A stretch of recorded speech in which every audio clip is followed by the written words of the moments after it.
Hey everybody, this is James, Marco, Nabil, and Mikey. And this is the Movie Pals podcast number 182.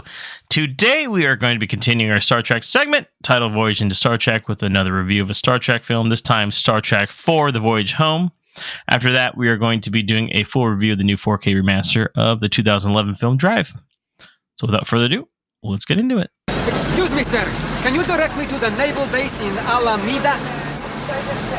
It's where they keep the nuclear vessels.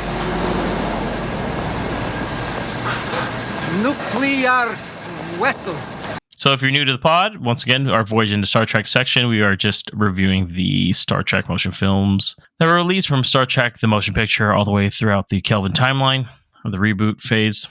And we are now on to the fourth movie here. We do give trivia from the time from the last film to the new one. So from the last movie was Star Trek 3, Search for Spock, and this one is going to be Star Trek 4, The Voyage Home. And I will start it off here. Leonard Nimoy was asked to direct The Voyage Home with creative freedom, aiming for a lighter film without a clear villain. The story evolved into time travel adventure involving saving humpback whales, inspired by Nimoy's interest in extinct animals and a mix of humor and social commentary. Screenwriters Steve Mearson and Peter Kreitz initially wrote with Eddie Murphy in mind, but after his exit, Nicholas Meyer and Harve Bennett rewrote the script. The final draft focused on cultural commentary and humor, primarily set in 20th century San Francisco, and was well received by Paramount. ILM designed the film's effects, including a cylindrical alien probe with barnacles and lights. 3 sizes of the probe were made, with forced perspective used for the largest. Most effects were done in camera with minor post-production adjustments. The film reused existing Starship models and updated the Bird of Prey's interior. ILM also reassembled the space dock model, and costume designer Robert Fletcher kept the crew's 23rd century outfits consistent with San Francisco's fashion of the 1980s. Leonard Nimoy selected Donald Peterman as cinematographer, and filming began on February 24th, 1986 in San Francisco. The production reused props and sets, including the Bird of Prey and space dock interiors. And the bus scene with Spock nerve-pinching a punk rocker was inspired by Nimoy's New York experiences. The Cetacean Institute scenes were filmed at the Monterey Bay Aquarium, with special effects added to the whale tank. USS Ranger stood in for the USS Enterprise, and other locations like Oakland Airport represented Starfleet headquarters. Matte paintings and soundstage work created Vulcan and Bird of Prey exteriors, with the Federation Council chamber designed to save space. ILM developed storyboards and visual effects, combining live action and matte paintings for Vulcan scenes. Time travel effects mixed practical and digital methods, including 3D face morphing. Creating realistic whales was challenging. ILM used 4-foot radio-controlled models and life-sized animatronics. The old USS Enterprise model was repaired and updated with new displays. Leonard Rosenman composed a unique score exploring various music styles. Sound designer Mark Mangini used distorted whale songs for the probe's call and co-wrote a punk track with associate producer Kirk Thatcher called I Hate You. The Voyage Home opened on November 26, 1986, and quickly became a hit, grossing $133 million worldwide. It also had a successful novelization and was well received in the Soviet Union. The film received mostly positive reviews for its humor and broad appeal. It earned 11 Saturn Award nominations and 4 Academy Award nominations, and the nuclear vessel scene was ranked among the top sci-fi moments by Popular Mechanics in 2018. Released on VHS on September 30th in 1987, The Voyage Home was a commercial success and ranked in the top 10 for sales and rentals. It was re-released in 1992, debuted on DVD in 1999, and was later released on Blu-ray in 2009. A 4K Ultra HD Blu-ray box set was announced for September 7th, 2021. And that is the version that we are basically going off of for our review, digital or physical.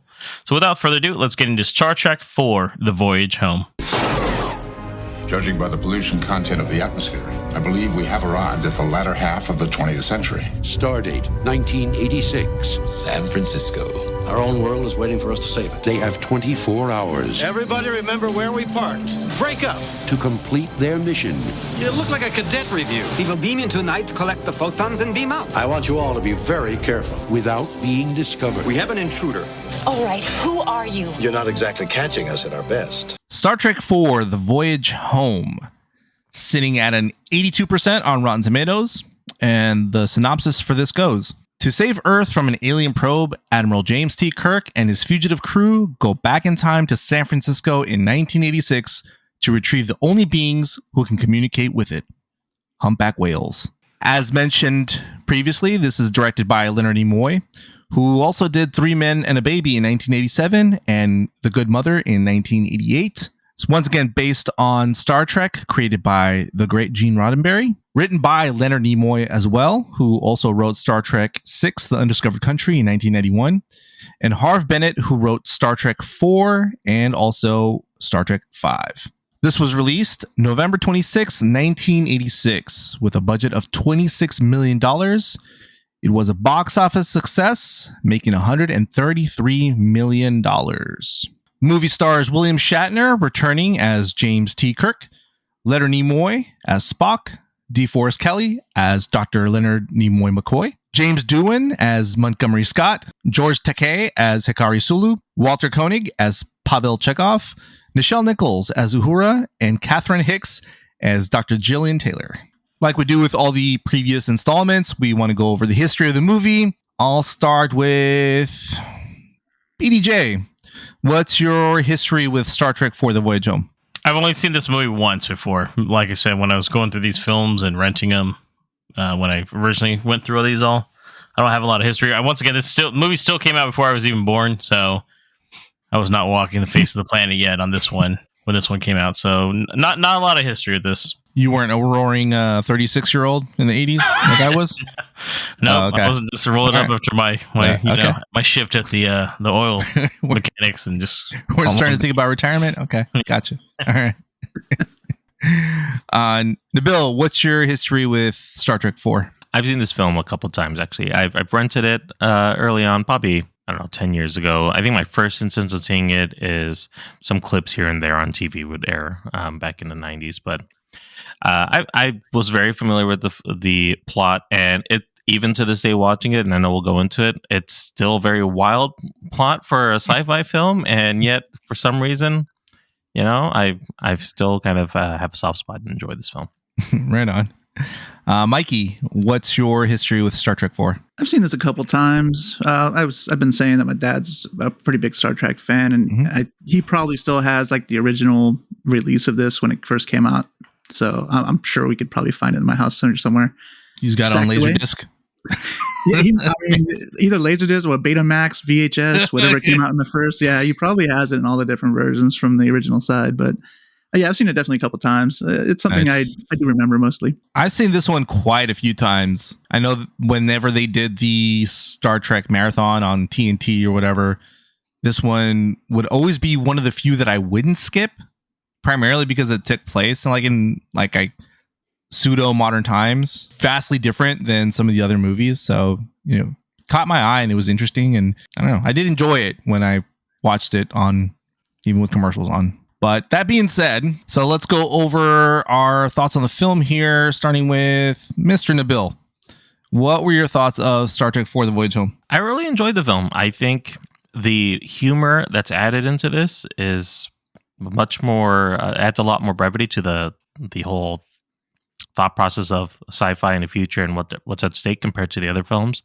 And I also like that we got to spend a lot more time with the crew on here. Everybody on here has a little bit of more screen time, and you get a little bit more insight to their characters, and that worked really well, especially how they paired them off throughout the film. So it was it's just a very entertaining, fun story, and I still, even to this day, I think it still holds up pretty well. Nice. What about you, James? What were your thoughts of Star Trek IV: The Voyage Home? I gotta say, strangely enough, I really like this one. I don't know. It does have a slow start. I'll say that much to it all. And yeah, the plot is ridiculous, and there's practically not much really happens if you think about it overall. But right. It's kind of cool. I think I really enjoyed that it's set in 1986 San Francisco. There's a lot of locations that I've been to personally that they filmed at. So that was a cool little connection to it all. And it's such literally a fish out of water kind of tale, right? And it works, man. The whole time plot, and we'll talk about plot in a sec here, but the time travel and I had a lot of fun with this. It was a very enjoyable watch. Mikey, what about you? What are your thoughts on the movie? Yeah, I kind of echo what the guys have said. I like that they kind of split everybody off and they each had a little bit more screen time. It's kind of a crazy plot, but it works for some strange reason.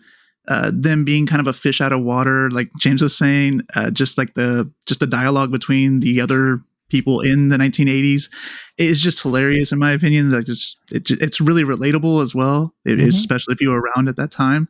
So everything just works. It doesn't make sense that it works when you just read it on paper. You read the summary, you're like, no way this movie's good. But it's really just a fun, hearted movie that just works. And it almost, to me, it feels like this one's like an end to a trilogy. From like, I feel like 2, 3, and 4 could be a trilogy of a movie. And so this is kind of like a nice end cap to that. So yeah, I just really like this one overall. Yeah, same. This one is one of my favorites of the original crew. I really enjoy this one for the reasons you guys have stated. But yeah, it's a wild plot. But I think that I've seen a lot of Star Trek, like show-wise and stuff. And I think the more you watch show-wise, and I think, Mike, you might agree, the more this plot actually kind of makes sense, because they do have these bonkers episodes where they're in similar situations. So I think over time I've appreciated this even more than originally I have. So yeah, I really enjoy this one. I think it is wild though. I would have loved to see people's reactions in 1986. Like waiting right? 2 years between the movies and they're like, this is what they got. Yeah. You know what I mean? Because like Star Wars ended, there was no new Star Wars, and they're like, oh, there's a 4th Star Trek though. Yeah, where they and then they're like, "What the fuck?" Right? Well, let's get into that, James. What were you said you had a few things to say about the plot?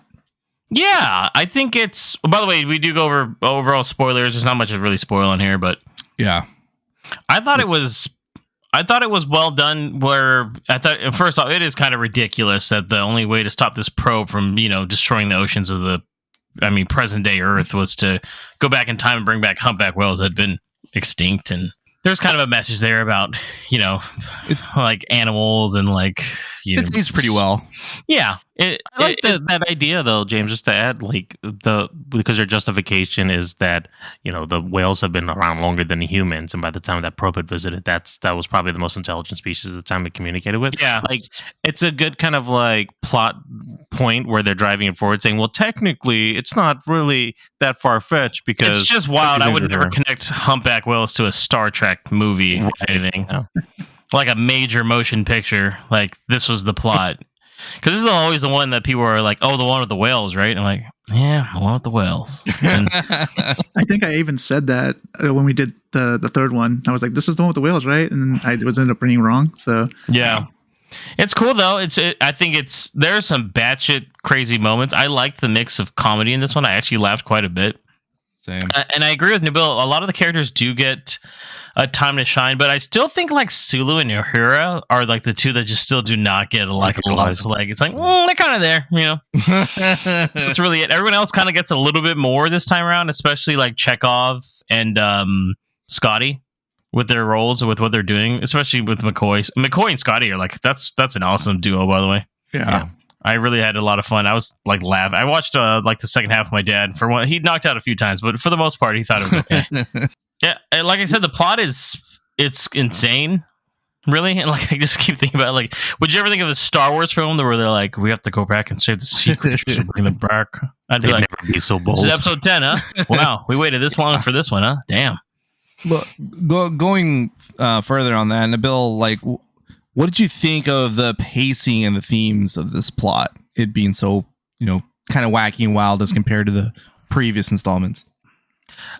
Well, to James's point earlier, like the beginning is a little slow, and honestly, I think and we'll talk in more detail a little bit about it, but it's the parts in the beginning where it's kind of like the worst part of it. It's once they finally do the slingshot and they get into the past that it starts becoming interesting and what's going on. And the timeline is, I think it's just 24 hours that they're supposed to be on in that time before they're supposed to go back. So it's pretty quick. Yeah, like sure.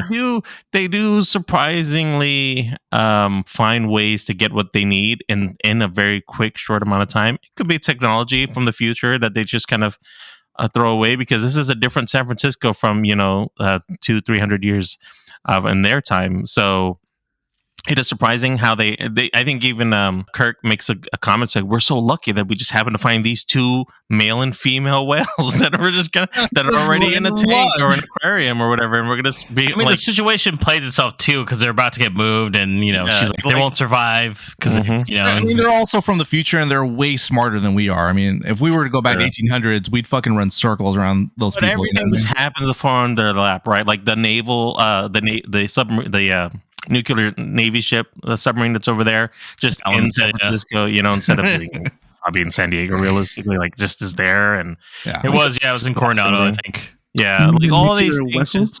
The nuclear vessels. It all kind of worked out well. So, but I think that because we got to spend a little bit of time with them breaking out apart in each character, that it paced it pretty well because you just got enough. To James's point, like you get Sulu finding the helicopter. I'm like, what is he doing? Why is he there? Like, I didn't really understand what he was doing until we got to the end. I was like, okay, very little sense. They all got to use their skill sets and had their time to shine.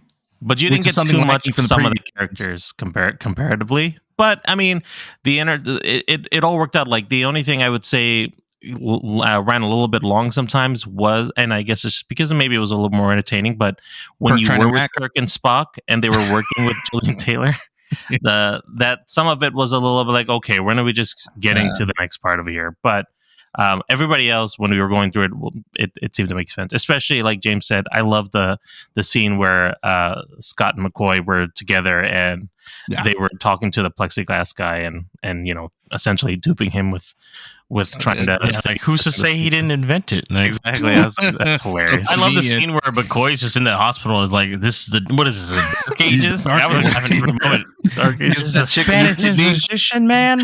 Yeah.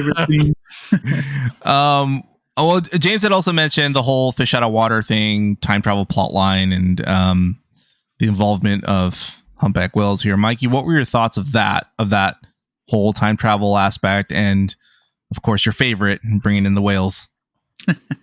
Actually, I am actually a person as well that does not like time travel or like alternate dimensions. I feel like I don't like humpback whales or marine life. He's like, I like sharks, man. I don't know what the fuck you talking about.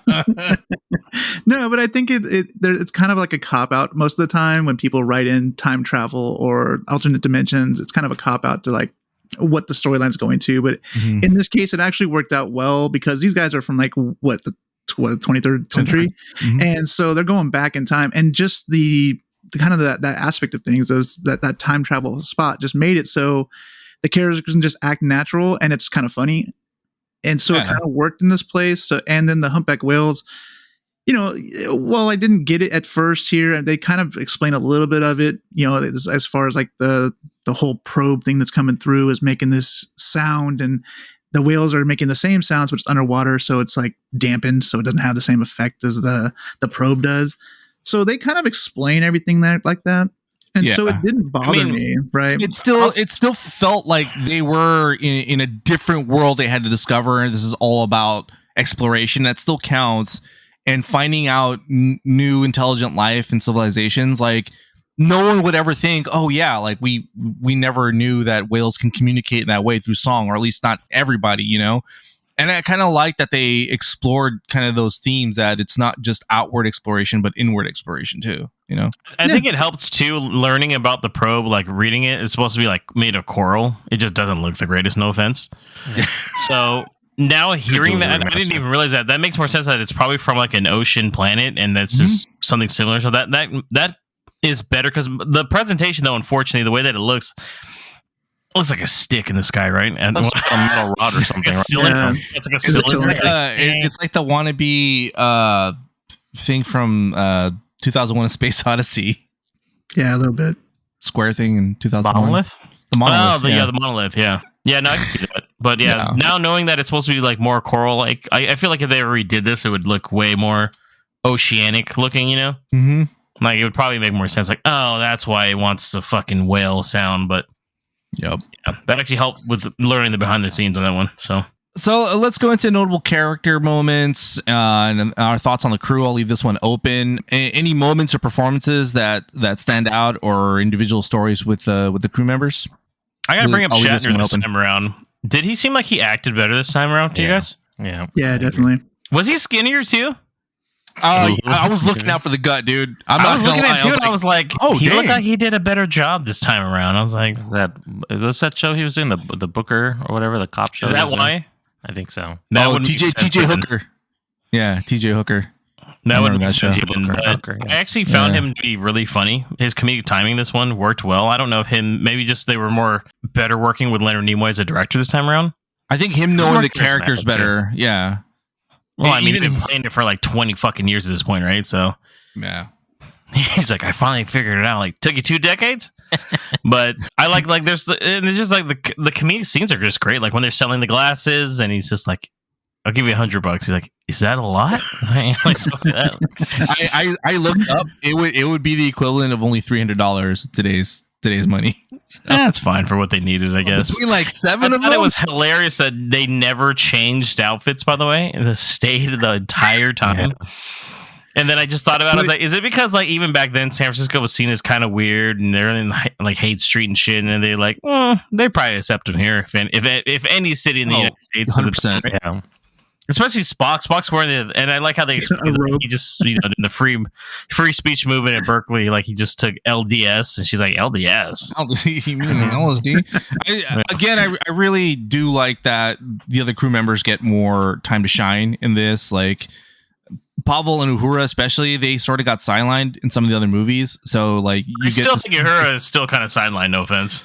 A bit, yeah. But I mean, she was able to decipher the communications. She was able to like intercept the communications of the military airbase as well too, and True. like check off knowing a little bit about like the end, like the ships and stuff. Like he went ahead and like It was went funny to go get though. the nuclear stuff. I knew they were leaning in on the Russian part with that. Oh, yeah. Anyway, for him, dude. He's a Ruski. Yeah. What were you guys' thoughts on Dr. Jillian Taylor, aka the mother from Chucky? Oh yeah, that is the mom. Dude, that is her, dude. That's what you meant. Yeah. She was fine. I mean, they needed. I liked that they justified her presence near the end, where she's like, "Well, you need somebody to be able to actually who knows and studies the whales." Thing to Bill. I was You like, know. that is true, I guess. Yeah, so I was like, okay, this works for us, but She's the perspective of the audience. Really, is like what's going on here? Like she's asking all the fucking questions. I just saw so many alien creatures at the end. I was like, what's that fucking blue thing with the white hair? What the fuck is that thing, dude? I'm like, I know she's from San Francisco. She was scaring me, dude. I'm like, dude, there's like a bear. And I was like, are there just bears that are fucking people? I don't know anything about. Once again, I'm the one like the least like knowledge of Star Trek. I'm like, what the fuck is that? I was dude? thinking the same thing, James, when I saw it, because like, do we explore this in the shows? Because I don't remember having these species. You would have to tell me, guys. I'm like, if that's Star Wars, I'm like, is that a cerulean? But I was like, no, this is the wrong universe. So Some of them, I know the blue alien. I recognize them. I don't remember their name, but some of them I didn't recognize. I'm like, they've got to be from probably like previous episodes or something like that. I don't know if Mikey knows the or not. classic stuff. I know you haven't seen the classic, but I know she's from the city and all, and she's very like open minded and accepting. pretty, like, but anybody would be freaking out, dude. I'm just saying. It's like, dude, what are these beings? She randomly just goes, you know what? I'll go to dinner with you. Well, you know, I think like, it's she's like just intrigued, she I is guess. a love interest, right? Supposedly they're trying to hint at it, Yeah. even though there's not a lot. I mean, there's some kind of they don't really act on it, but it's hinted at pretty harshly, I think. Also, Kirk like showed a ton of interest during the tour that they did and like the stuff, and he's asking all kinds of questions and like getting into it, and then like they had the side thing with Spock happening, and he's like talking to her. So I feel like she almost kind of warms up to him because like all that stuff happened, and Because it's so and strange. he's like playing the middleman between the weird situation and Spock too. So Yeah, I feel like it made sense they went to dinner or something like that. I feel like that was caring natural. about the whales is what really gained her trust, because that's the main thing she cared about. And she was like, well, I mean, if you care about the species, no one else seems to give a shit, then you got to be somewhat trustworthy, or I'm going to take a chance on you. I knew that was Something like Monterey Bay, by the way.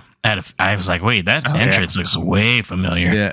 I was like, that's not Sausalito. I was thinking about it. I was like, You I know. looked Damn. up, If you look up Cetacean Institute online, though, like on Google, they have reviews of it because it says closed and there's people are just writing through reviews of it. Just like in the perspective that it was like a Star Trek thing. It's like there was a random guy in the tank swimming with the whales, but otherwise it's like, pretty cool. Yeah. So the guy jumping in that was wearing a white robe and a fucking headband. It was a decent day.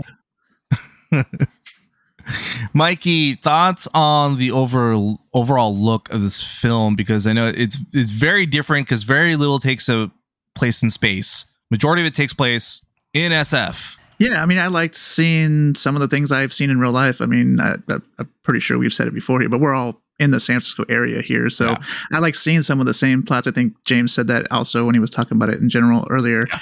It's really cool because I've been to a lot of the locations that they've had here, and it looked really cool to kind of see it in a movie. And also, it doesn't. I mean, they had space stuff in the beginning and end part, so they still have that kind of sci-fi aspect of it. Time travel is still sci-fi. Even the whole fish out of water, living in the 80s when you're from the 23rd century, that still kind of feeds you into like the sci-fi aspect of things. So everything worked for me. The look of everything they've done and how everything was presented, it kind of works still for a sci-fi film in my opinion, at least.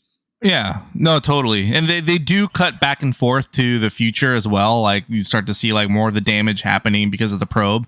So it kind of keeps you like, reminding you like, hey, it's a Star Trek movie, remember? But I think it works. It looks good though. I would say it's filmed a lot better than the last movie. Dude, yeah. I like the exploration of San Francisco, the Bay. You like you guys said, you see places that we've been to numerous times. I will call out. I told James I'd do that. There's a scene with a garbage truck in there, and it says San Francisco Sanitation. That's not true. It's supposed to be Sunset Scavenger. That's the garbage company there. That's the only thing they got wrong. Everything else is pretty accurate. Anyway. Let's go over to some of the highlights and low points of the film. Nabil, anything that stands out for you there? They make a reference to it, and I guess it's maybe in the original series, but the fact that they came up with the idea of time travel, they're saying that they've done it once before. So I'm like, they must have done it on the show, right? Because it's just kind of like a throwaway thing. It's like, done it once before. It's a common occurrence in all the series. Yeah, every single one of them. So there's that, and then also to what James was saying about the probe. I got its motivation, I guess, like it's wanting to speak with something intelligent because it's the only thing that really speaks to them on their travel around the galaxy or the universe. But also, I was like, so if they don't, they just kind of destroy the planet because it's not worth anything to them. So I was like, that seems kind of rough that you can't find anybody to talk to. So I'm just going to destroy this planet and move on. I think it's more or less that their signal, they weren't aware that their signal is destructive. Like they just weren't aware of that. So I read something, and I don't know how factual it is. I took it with a grain of salt, but there was an article that I read about Leonard Nimoy. I guess they did a written version of it or something, and there's actual text of what the conversation was between the probe and the whales, and they were kind of going back and forth saying, "Where have you been?" And the whales are like, "I don't know," like it's just all new to us, and they're young, and so the probe's whole thing is like, that likes listening to the stories of the whales because they've been so old, so they have a lot of new things to share. But these whales are so young, they have no history. So he's like, all right, I'll give you guys a chance. I'll come back and you guys come back and tell me all these stories. I was like, okay, that's weird. But that's, guess what? That's what's going to be his joint down. He said, and anyways, I don't know where I read it, but I mean, I'll look for it. I wanted to know because the conversation goes on forever, right? And you're like, what are you saying? There's no maybe it's in the novelization, I'm assuming. That's what they were saying is the novel. I was like, okay. He's in bed losing sleep. He's like, I wonder what the fuck that probe was saying. He's going, man, that's fucking deep, dude. He just wanted to it's like a 4-minute scene of just him going back and forth and just whale noises. You just see the light in the darkness. He's just crying as he's reading. He's like, they just want to know the stories. Yeah. I would say, if anything, it's just kind of a weak antagonist because that's technically the antagonist of the film. But once again, they already said this was more of a lighthearted film. Yes and no, because I used to think that, James, and then as I've seen more and more of the TV shows, like over the years, there are episodes where they come across something where it's like, it's only an antagonist because they don't understand what the fuck's going on, and it's like just miscommunication. And I But thought once again, that's the show. I'm talking True, like a full, $26 million movie. The bad guys are like I missed it. Like, all right, I guess. I think for the hardcore fans, they would appreciate it. And then for general audiences, I don't think that really works. It's like, no, you kind of have to have a little bit more. Like, I get it. Like the amount of time they have is really one of the plot points too. Like, oh, we have to get back to this time, or else we have to get back exact time so that we can stop this from happening. I guess that's kind of like the motivation, the biggest motivation here too. But also some of the themes might be seen as the villain, like the humans' short-sightedness and ignorance towards what they're doing with the whales. Especially when they take the tour, they make a bigger plot. The video in the background of the tour is absolutely insane. I don't know if you guys saw that scene or was paying attention to the background there, but they're playing they're gutting a whale in the back and skinning them and stuff in the video. I'm like, damn, that's kind of a crazy video. That scene pays off to the intensity at the end when they rescue the whales, because you see the boat of pirates that are gonna they're about to just hella quick, by the way. I was like, damn, you guys are already out over here trying to kill these whales. They're like some Norwegian looking motherfuckers too. I'm like, okay, we're being kind with who really would be doing these things, but okay. I can see Sulu there sweating a little bit. He's like, so we get to the end. They save the whales. They go back in time, and then James, they go back to the future. Back to the future. It's so funny, Marty. They had Doc Brown in their previous movie, and they make this one a time travel one. It's the inspiration. He missed out by one film.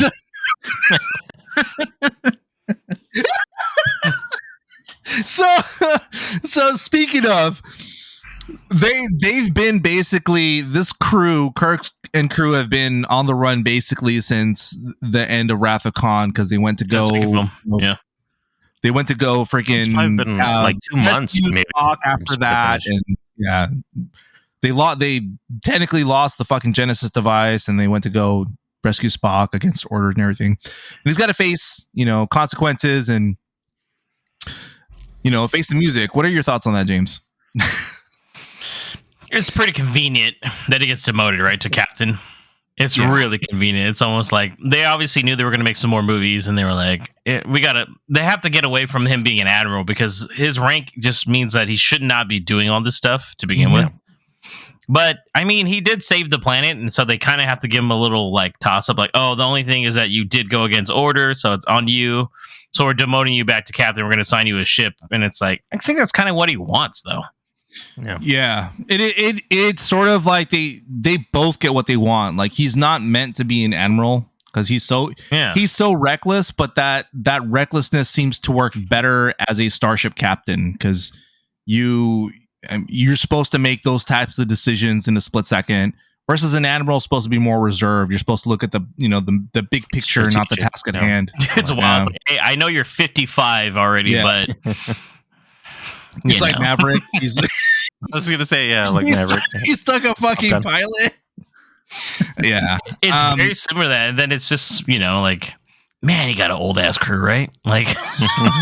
Yeah.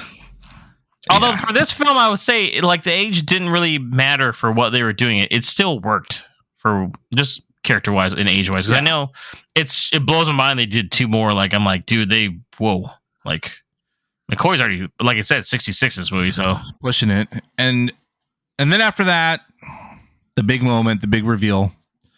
They reveal the brand new ship, the USS Enterprise NCC 1701A. Mikey, your thoughts on the final shot of the ship and the reveal? It was too short. They needed one in the first film, right? Maybe not that long. I did think they needed to spend a little more time on it, kind of swinging around it a little bit. But I was really cool though. Really cool shots they had. The model looked really good in 4K. Really nice, they do. Yeah, for sure. Yeah, I won't lie. It was a nice little glamour shot. Oh my god, it's back. Yeah, because they've been flying the bird of prey, and which still look good. In my opinion. What's this? I don't know if that was cleaned up, because I can almost guarantee it probably didn't look that good in 1986. But a lot of the visuals, we didn't talk a lot about the CG use, was pretty solid, I thought. Yeah, the probe was the was. worst looking thing. So It was. The worst was at the beginning when it was just a matte painting on the Vulcan planet. And it's You know just what? like, I can liked tell. that shot though. I thought It looks cool. You could reminded me of definitely tell Star the Wars, painting, which I like the look of it. To tell you the truth, it reminds me of those older films. I was like, I kind of like that. It reminded me of those the original concept art of Star Wars with the Star Wars, droids. yep. You know, like Yep, exactly. That's what it looked like to me, and I was like, that's kind of cool. The Peter McQuarrie drawings is what you're mentioning, I believe. Yeah. Before we get into our rating here, overall, how does this movie compare to the previous ones we've seen, guys? As different as it is from the other three, it's probably my favorite one out of the four. To tell you the truth, yeah. I liked how different it was. But I like this movie a lot. It's right up there next to Con. Yeah, I didn't fall same. asleep during this, so No, the plot was interesting. Yeah, I think it's a good cap off to this kind of trilogy. Like it finishes this arc because, like we were saying, this film, the last two films are all within a few months of each other. So I think it does a good job of just finally capping it off. And like to James' point, the convenience of him being a captain from where we started the beginning of like not really wanting to be an admiral, but he's there. Like it does a good job of like bringing us to. He's now able to go on adventures, but I mean, you know, it took 4 films, and like James said, he's old. Right. So, like, what are we gonna do now? You know? It's 0 point, right? It kind of reset the whole thing, Yeah. so now they can do whatever they want. So it's a nice cap off to what they've had already. this was their flashpoint. Yeah. All right. With that, we're going to enter our ratings 1 to 5 stars, with 5 being great and 1 being not so great. Let's start off with Mikey. What do you rate this movie, and would you recommend it? I give it 4 stars, and I feel like this movie's great. I definitely recommend it. I like this movie a lot. Awesome. Nabil, what do you rate this movie, and would you recommend it? I also gave it 4 stars, and yeah, I recommend it. It's funny, it's fun, and quick-witted. Awesome. James, what do you think of this movie, and would you recommend it? Yeah, I gave it 4 stars too. Same as Nabil and Mikey. I really enjoyed this. I still think you still need to see the other two just to kind of understand what's going on. Jumping in would be weird, but if you've seen the rest and you're going through them, I think it's highly recommended. It's happening again, guys. It's happening again. I give it 4 stars also, man. I give it 4. It's a really good, entertaining movie. I sort of agree with James. You probably need to watch the previous movie. Yeah, But they do some recap kind of it. knowledge of it, at least, is what I'm saying. They do recap it kind of at the beginning, similar to Search of Spock. But I mean, you could probably go from Search Wrath of Khan to this one. You know, If you don't want to watch the other one, just go to YouTube, type in, the recap episodes. You'll hear the whole thing in 5 minutes, and then you'll just watch this one if you're really interested in just this one. You could, but I mean, it's a worthwhile I think so. Yeah. trek through them all, right? So, all right. So let's move on now to our review of Drive. If I drive for you, You give me a time and a place. I give you a 5-minute window. anything happens in that 5 minutes and I'm yours, no matter what. I don't sit in while you're running it down. I don't carry a gun. I drive. So you just moved to LA? No, I've been here for a while. What do you do? I drive for movies. Is that dangerous? It's only part-time. You put this kid behind the wheel. There's nothing he can't do. Kid, I want you to meet Mr. Bernie Rose. My hands are a little dirty. So am I. The 2011 film Drive, sitting at a 93% on Rotten Tomatoes. The synopsis is a mysterious Hollywood action film stuntman goes in trouble with gangsters when he tried to help his neighbor's husband rob a pawn shop while serving as his getaway driver. This film was directed by Nicholas Winding Refn. He also did Bronson in 2008, Valhalla Rising in 2009, Only God Forgives in 2013, and most recently The Neon Demon in 2016. Also was written by Hossein Amini. He did The Four Feathers in 2002, Snow White and the Huntsman in 2012, The Epic 47 Ronin in 2013, The Snowman in 2017, and most recently, Obi-Wan Kenobi series in 2022. This film is actually based on the book by James Salas and was released on September 17th in 2011. The film came in with a budget of $15 million and had a box office return of about $81.4 million. It's not too bad. This is starring Ryan Gosling as the driver, Carey Mulligan as Irene Gabriel, Bryan Cranston as Shannon, Albert Brooks as Bernie Rose, Oscar Isaac as Standard Gabriel, Christina Hendricks as Blanche, and Ron Perlman as Nino, aka Izzy Paolozzi. And before we go into talking about the film, we're going to do overall spoilers. The film's been out for a little bit. It's kind of hard to talk about a lot that happens, considering it's a very slow-moving film until you ramp up to something, and so not a lot happens. So we just don't. You haven't seen the film. I'm sorry. You might want to skip forward, I suppose, and watch it first. You had time, but you had time. Like it's been out for a minute, guys. All right, and with that, let's just talk a little bit about our history with the film. I'm going to start with you, Marco. What kind of history have you seen it in the theaters, or did you only see it at home? What's your past with this? Sadly enough, I've never seen this movie in theaters. I've actually only seen it on my phone. I'm just kidding. Oh, no, I just wanted to make James sweat a little bit. It's like, I just 4K though on my iPhone. It's great. Yeah, it's good enough. No, I've only rented this movie, and I think I previously owned it on DVD, but I've seen it a few times. Yeah, seen it quite a few times. If I'm in the mood, I'm gonna pop and drive. That's an interesting choice to watch. Okay. James, what about you? What's your history with the film? I saw this in theaters when it first came out, when there's just like a lot of buzz around it. I want to say I was still in college when it came out. Mm-hmm.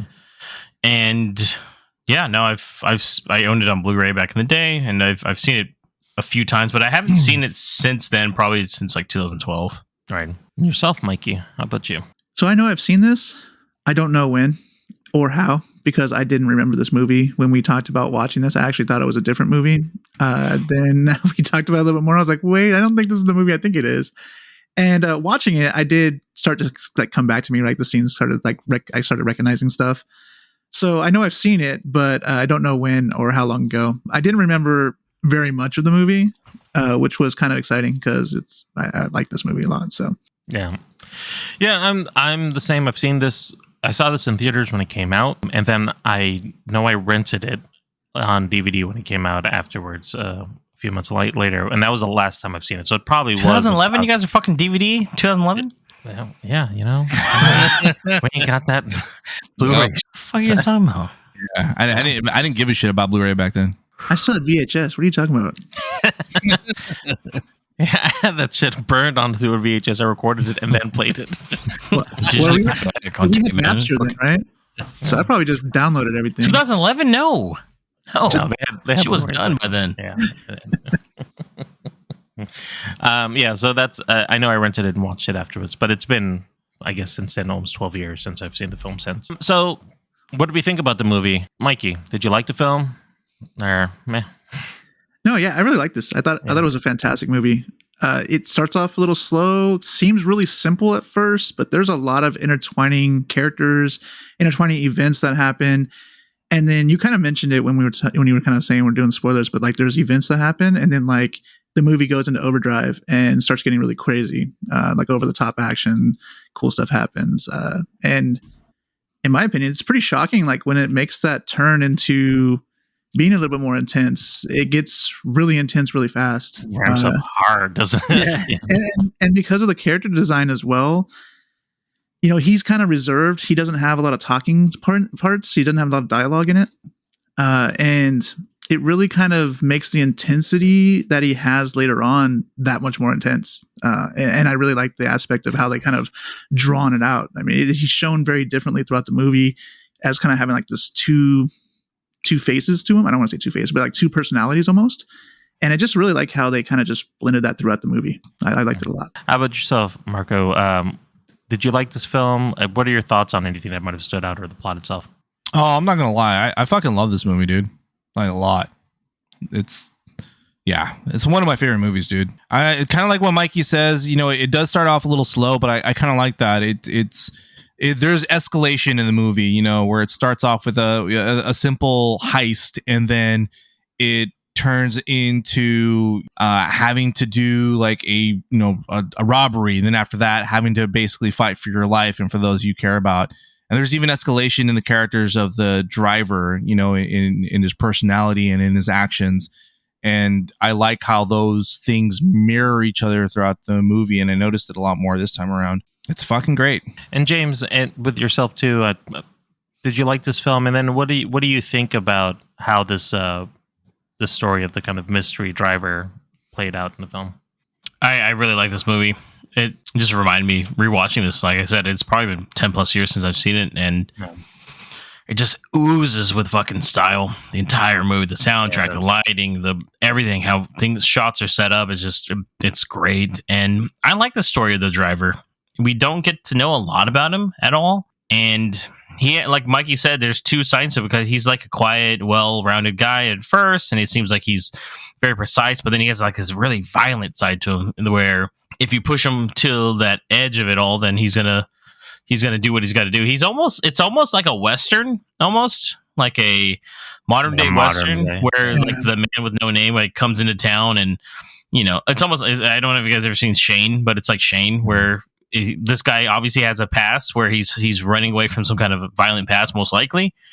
And it's only when like he's threatened, or the, like Marcus said, the ones that are that he loves are threatened, is where the real him pops out, and it's like it's something to behold. It's miraculous what he can do with the skills that he has, because he's a very skilled driver, and he obviously he can survive. And there's so many things with him too. Even like the jacket with a scorpion on it, it's like a Scorpio maybe, like where Very quiet iconic, but deadly.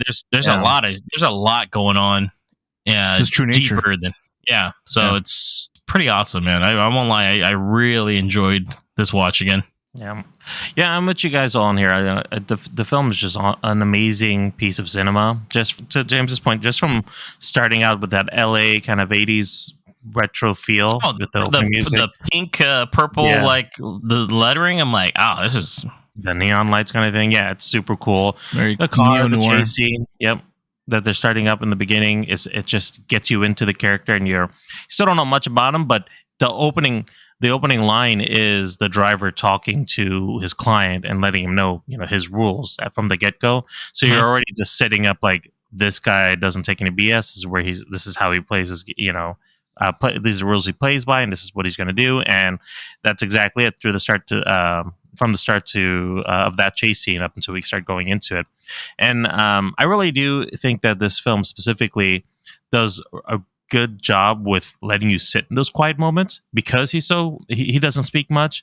You do have the characters that are like loud and annoying and obnoxious, and it comes off that way. And then when you're going to the parts where you're just sitting there with him, you're in it. It doesn't feel like uncomfortable. You're just like there with him throughout the whole thing, and you kind of are feeling what he's feeling at any one of those moments of tension, the gleefulness that he's having sometimes, from the joy that he gets to kind of the frustration he's going through, and like that is a really well done thing with the direction of this film and how they were shooting those scenes. So I think that's another added layer to it. Is just you're able to enjoy the quietness there. And speaking of some of those scenes that we're talking about, the driving part of it and the action sequences, Mikey. So what did you think about anything that could have really stood out for you as far as the actual driving sequences that we see with the main character? Yeah, I really appreciated how they took the driving in this movie, because they don't just do a chase scene. Right? They don't just do like one long chase scene that's super badass. You get those elements still in this movie. So if you like those, they're still here. But there are scenes where like he's seeing cops coming down the road. So he just pulls over and parks real quick, turns his lights off. And then, the cop goes by, right? And it's just like this really, it's still a tense moment, but it shows that he's intelligent and he's approaching things, like a chess game almost, right? And then you do get those high octane like chasing scenes with like cool like camera angles and that kind of stuff. He also uses like events that are happening in the local area. He's like listening to like a basketball game in the first chase scene there, and then he goes and parks at the basketball game, and he uses that as his escape, so they can't find him. It's just they just do like really smart things to show like his character. You said he has rules and stuff, and he takes those rules seriously, and he does his job almost perfectly. He takes everything in consideration. So rather than just being straightforward chase scenes, they just do something a little different, and it works really well. And Marco, just to go to you a little bit, you were speaking a little bit about the violence and how we're ramping up throughout the film, did you think that took you away and out of what was happening in this movie with this character up until we got to the end, or what was your feelings towards seeing the stark contrast from where we start the first half to where we're at in the second half? I think it helps complement the movie and also the character of the driver, because like I said, like at the beginning, you have just a normal robbery that goes great, getaway driver, everything's clean. Then later on, they make these backdoor deals with a loan shark, and even though it's not truly connected, it ends up leading to the events of the driver being part of a robbery that goes wrong, where someone dies. He gets chased by the goons. He has to gun them down, and then, like I said, he's got to fight for his life and also protect the loved ones because Irene and Benicio are threatened as well too. And it just shows that people with a violent nature, which the driver does have, I know James had mentioned he probably has a violent past he's running from, or a violent nature he's running from, eventually comes to bite back at them, and they just can't help but have violence around them or have a violent nature. And that goes hand in hand with the whole story they say about the scorpion and the frog, crossing the river. The scorpion stabs the frog. They both drown. The frog asks him, "Why'd you do it?" And he's like, "I can't help myself." And it's supposed to showcase that. And so those events help to showcase the driver's, true nature. And that's why he wears the scorpion jacket, in my opinion. I think it just shows that he tries to be really nice, and he tries to like change who he is, but his true nature is just always going to be that violence. And it's better showcased too as he freaking kills somebody in the elevator, and you see the elevator doors closing, and it's separating him and Irene, and it just shows like he can never be part of that world. He'll always be part of that violence. There's even shots, like a lot of shots of him with like the exit sign. I don't know if you guys noticed that, and a lot of his shots with Irene where it's always behind him showing exit. Yeah. It's almost like he's always on his way out, basically. Mm-hmm.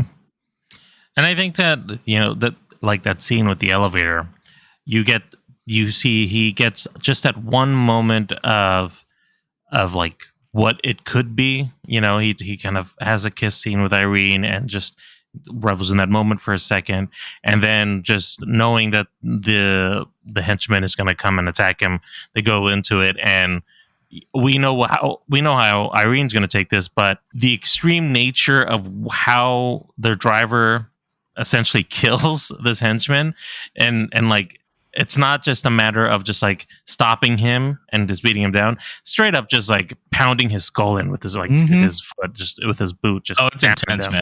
Yeah, like all that anger, all that frustration of everything that's going on. Maybe the fact that he's not going to be able to get what he would like, being free of this. I don't know. It all bubbles up, and it's just you see it in that one scene, and then from there, it's constant. Like he's just out to just get this over with. Like he's going to take out everybody who did it wrong and move on, kind of thing. But just that one scene really shows you how he's done with it now. Like, I can't be this person that I want to be, so I'm going to be this person now and go full throttle. So speaking of the characters specifically, I want to go to you, James, and talk a little bit more about the driver and like what you thought about him as a protagonist in here and where we're going with his story and some of his interactions with the people around him. Like, did you like what we saw here with him kind of being, you mentioned like Shane in that movie Shane, and like he's a bit more stoic, a man of the past. Do you think this works, or would you have liked to see something more from him in this film as a character? No, I think it works really well for his character in this one, because that's literally what his character is supposed to be about, where it's like a man of mystery, and he's kind of like a loner. He is a loner. It's not kind of. He's a loner, and he finally finds something where he thinks he can maybe start like a life and all, and kind of go off from there. And the no dialogue on his end is just more or less just he's a man of like very few words, but when he does speak, it's very powerful. When he does need to say something, especially near the end, he is talking quite a bit more, and it's more out of kind of drastic measures and such like that. I liked it, man. It works really well. I don't think he needs to. We don't need everything laid out for us. It's shown through his actions of really who he is and where he comes from. What did you think about that scene in the diner when he was meeting that guy? Well, he wasn't meeting. He was over there just having a slice of pie or something, and he's having that conversation suddenly with this random guy. How do you think that kind of portrayed with him? And that's kind of like the first start of just showing you Now there's more because the guy is obviously not following the rules and he's breaking the rules and talking about a job. I'm like, oh, I remember you, and we got busted and blah blah. And it tells him like he's gonna like kick his teeth in or something and meet him. Right. Like, whoa, that's like the first scene where you really see him flip a switch. Mm-hmm. Pretty intense. Like, whoa, okay. How about you shut the fuck up, bro? Kick your teeth. Exactly. Yeah, it's like, damn, all right. I really enjoy that because you didn't really get a lot of that at first. He's just kind of like being nice, soft-spoken. I mean, he has his intensity, but that was like the first time you said, James, where you really see him flip that. How he starts it with, "How about this?" That's when he's about to say something serious. Yeah, and it's just like Ryan Gosling's face just says a lot too, where he's just deadpan staring him like right through his soul. Right, and you're like, whoa, kind of scary, man. So he's a great factor. I was gonna say, like Nabil says, he's facting. Yeah. What about some of the other characters here? We do spend quite a bit of time with Carey Mulligan's character Irene as the distant love interest. She's there, but she's not really able to fully act upon how she feels with him, and vice versa.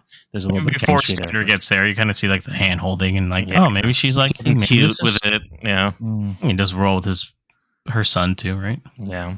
So, Mikey, how do you feel those scenes were being portrayed between him and Carey Mulligan's character, Irene, plus the little boy Benicio over there, and that kind of what if, we could have this relationship situation? Yeah, I mean, I didn't get a lot from Irene, really, in my opinion. I feel like she's more of motivation or kind of a way to show more on the driver.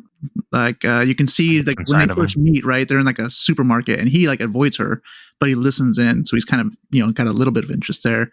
And then more things happen and he's getting more interested in her because of, more things that are happening. Like her car breaks down, right? So he's got more opportunity to spend some time. So I feel like she's building that stuff. And like you guys were saying, she's kind of reserved, right? She can't really fully like go into the relationship here because she has Standard that's coming back, which is her ex or I guess current person. Husband. That's her husband. Yeah. They're still married. So, she can't really kind of go into it, but you can see that she wants to. But it's really, like I said, I feel like she's more just like a tool to show more about the driver, because it shows like when he's with her and Benicio, he's like sitting on the couch, like watching cartoons and stuff with Benicio. And she's just like, hey, she's there and she's talking to him. They have conversations, but he's just chilling. And so I think they use those scenes to kind of develop him a little bit more so than her. I mean, because there's like more of like a friendship, not really a straight up love interest. I feel like it kind of takes me out of her character a little bit, but I like what they used her for to kind of develop other characters. I do feel like that kid Benicio really cozied up to him real quick, and I was like, damn, you turned on your dad real fast. I think he's just looking for a father figure though. Yeah. I kind of read it because his dad had been gone for quite some time, right? So he's just, and then the kid's helping his mom out, and he sees that, and it's just kind of, like, hey, he's helping my mom out. Are you my papa now? Yeah. They're also to tack on what Mike was saying. They're also a representation of the life that the driver could have, or the life that he wished he had. And for all we know, it's probably reaching here, but it probably reminds him of of a time of his life too, of maybe. That's the relationship he had with his mom too. Who knows what happened to him in his past? But it just all these things of what that could represent for him in his life. I think like it helps to kind of display that.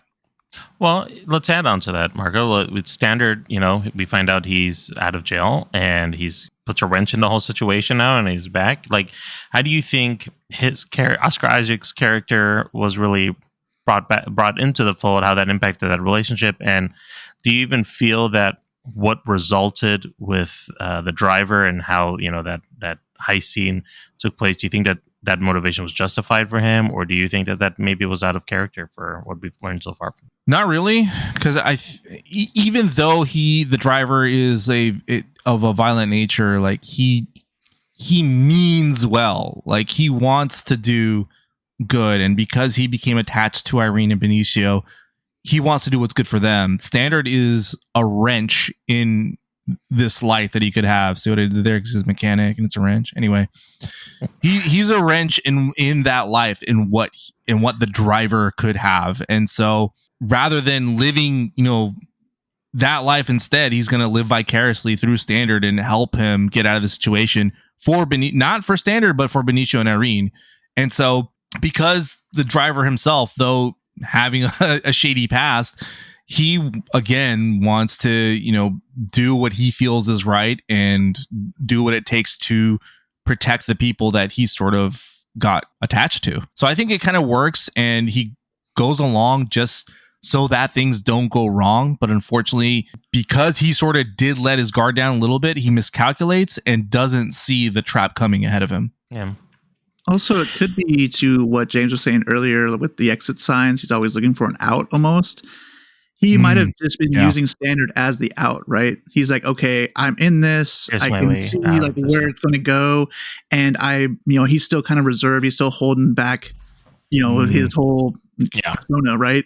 So they could have used that he could have used that as the way out of that relationship, right? If he fixes things in that family, he can then just stay off on his own again, and he can go back to his day-to-day life, not having to worry about somebody else. So I think that could be something that he's thinking about too. In a way, but then he does call her at the end, and so like the best thing that ever happened to me. So yeah, the life that he could have had. Yeah, but it's almost like he knows that it's not possible, right? Especially at that point, right? Yeah, especially even after she's seen what he's done, and it's really like a horrifying thing. But I mean, at the end, she does try to knock on his door to see if he's there, but he's not there, and it's kind of a bittersweet ending to it all. Mm-hmm. Yeah. And there are a few other characters that we haven't really touched on. Just to go with you, James. We have Shannon, who is played by Bryan Cranston. He's kind of great role. Yeah, he's a mechanic that's down on his luck, but has a lot of faith in this kid, the driver. We also have some of his associates, Bernie and Nino, who I don't know. It's like kind of mobbish, not exactly, but they're like a smaller little. It's almost like The Godfather Part 2, right? Where they're like a outfit out in LA kind of thing now. Yeah. What do you think about that whole plot line with Shannon and Bernie, and then of course Nino being kind of the bigger? It's the thing that's really connecting it all. It's like because they're getting their hands dirty with the mob. That's like it never turns out right for people, right? So. Yeah. And Bernie is Albert Brooks. I just always think of him as Marlin from Finding Nemo. He's trying to find him in this movie. Man. I can't because of Nemo. Don't touch the boat. So, man, really good with knives apparently too. Just Bernie's a shark too, man. Even though he comes to off that mystique, right? Like you don't know what it is. So. He comes off as like, oh, I'm really good friends with Shannon, but then he got his pelvic probe, and the way that he even presents that story to the driver in the beginning is like, dude, that's like horrific, man. What are you talking about? Like, whoa, what the hell? I wouldn't want to be associated with you guys if that happened.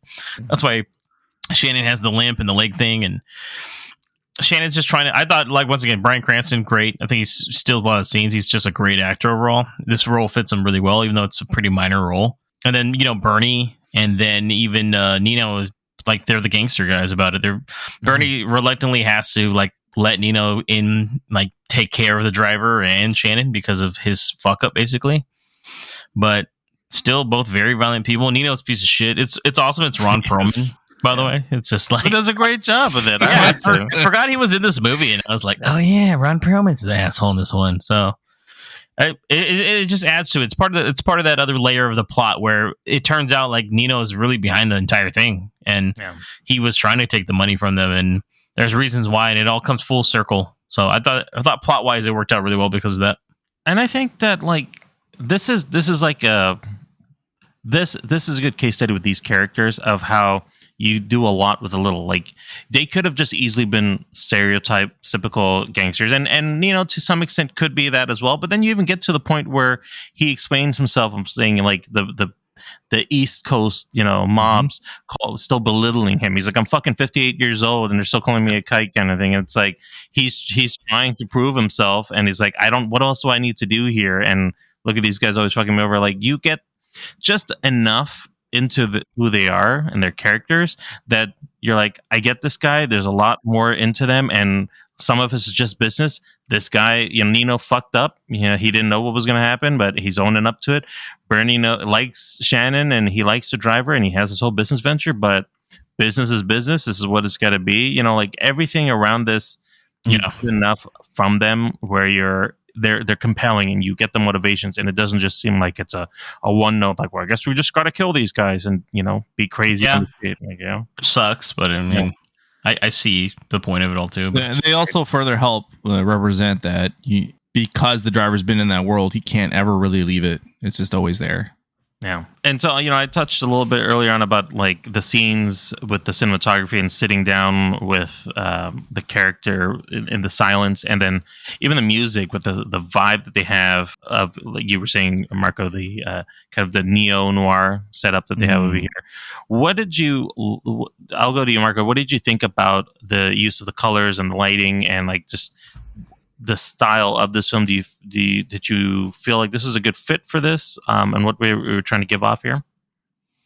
I felt that it was. It really did help with the whole vibe of the movie. Just man, everything just looks so great in this movie, especially in fucking 4K. But it's sort of like a neo noir or even neo western, like James was saying. Like you see like these freaking nice sunset shots that just look great. My favorite scene is when the driver takes Irene and Benicio home, and he asks him if he wants to see something, and that song is playing, Real Human Being, and it's just and it's just going so well, and it's just shot so beautifully with the music and the shots that they use, but they also help to show like the looming evilness behind them. Like there's a scene where Bernie is talking to Shannon, and he's trying to look for the driver, and like you see sort of like the sunlight in the background, and it's sort of like the dawn is finally coming, and everything is coming to an end, and it's like there's going to be a showdown eventually. Like this director does a really good job at using color and music to really like put in the mood and show like the escalation of things, and I love it. Yeah, like what scene I think really is a good representation of that is 3/4 in, where the driver has that mask on and he's standing in front of the window of Nino's Pizzeria and is just staring in, and like the creepiness of the mask and looking into what they're doing, like just that shot, and then him in the car. Like I was like, this is that was just James last night. Just breathing heavily behind my rubber mask. Yeah. No apparent reason. Like, just let it breathe. Just let it breathe. And James, just to add a little bit more from like the sound perspective, Marco touched a little bit about the music, but what did you think about how this was incorporated, as well as like the 4K transfer and getting into? Do you think it actually really utilized the Dolby Atmos well for this film? Putting it on the 4K disc, because I'm assuming you saw it on disc. Yeah, how do you guys watch it, by the way? I watched it on disc. On disc.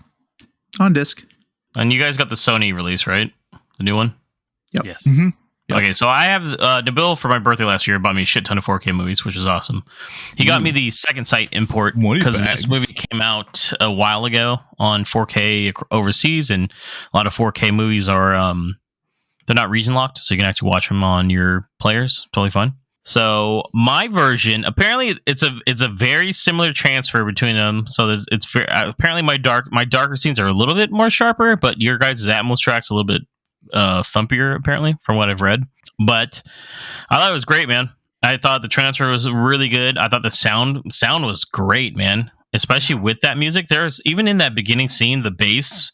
Just from like the heart rate, kind of, it's almost like a heart rate, but it's off the electronic kind of sound. It's like it's just like it's just like anticipation of like shit, what's going to happen.